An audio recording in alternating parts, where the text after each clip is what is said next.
Isang magandang umaga po ng Miyerkules sa inyong lahat. Latest weather update po muli tayo September 20, 2023. So meron po tayong hypnosis ngayon. May binabantayan po tayo ngayong active low pressure area sa loob po ng Philippine Area of Responsibility. Bandang North Luzon po siya, at kung makikita nyo naman po sa ating pinaka-live radar, no, ito po mismo yung ating binabantayan na active low pressure area na may hangin pong nasa 30 kilometers per hour. So mahina po ito at wala pong direktang epekto sa ating bansang Pilipinas, no. So hindi pa naman ito nagiging banta at hindi natin dapat pangambahan, no.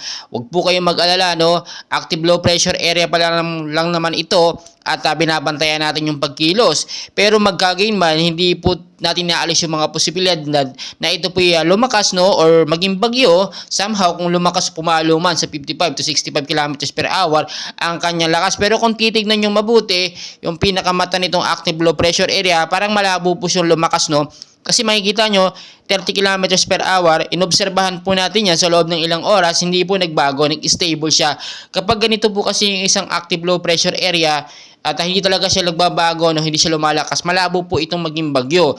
Pero siyempre, hindi pa naman siya nakakalabas ng par, so dapat bantayan pa rin natin dahil yun nga, tulad nga ng sinasabi ko, posibleng magbago yung kilos, no, pwedeng lumakas or pwedeng humina o pwedeng mawala na lang biglaan. Dahil kung makikita nyo, gumalaw siya na siya ng konti, no, ito yung unang dot niya at nasundan nga po. So ngayon, ang naranasan po natin na pag-uulan, no, especially sa hapon at sa gabi, ITCC pa rin po yun or sa Intertropical Convergence Zone. Samahan pa po yan ng hanging habagat, no, at o southwest monsoon na siya nagpapaulan sa ilang bahagi po ng Luzon, Visayas at Mindanao. Maging ready pa rin po tayo kahit wala pong storm signal, no, or banta ng bagyo sa ating bansa. Ito na po yung tamang panahon para tayo maghanda. Linisin po natin yung mga lugar o yung mga basura na malapit sa kanila, laging nakabara na pinagmumulan po ng pagbabaha. Diyan po kasi nagkakaroon ng cause, no. Hindi po yung kailan may bagyo, malakas na ulan, saka po tayo magkukumarat na maglinis, saka magtanggal ng mga basura. Ngayon pa lamang po. Kaya lagi ko po pinapaalala sa inyo, mag-ingat pa rin po tayo sa banta ng baha kapag nagkaroon po ng patuloy na pag-uulan. Ganyan din po sa mga lugar na matataas, no. Mag-ingat po kayo dyan sa banta po ng landslide kapag alam po natin at naobserbahan natin ang malakas ng pag-ulan tapos tuloy-tuloy pa. May expectation tayo na pwede magkaroon ng landslide dahil lalambot ang lupa dala ng malakas at patuloy na pag-uulan.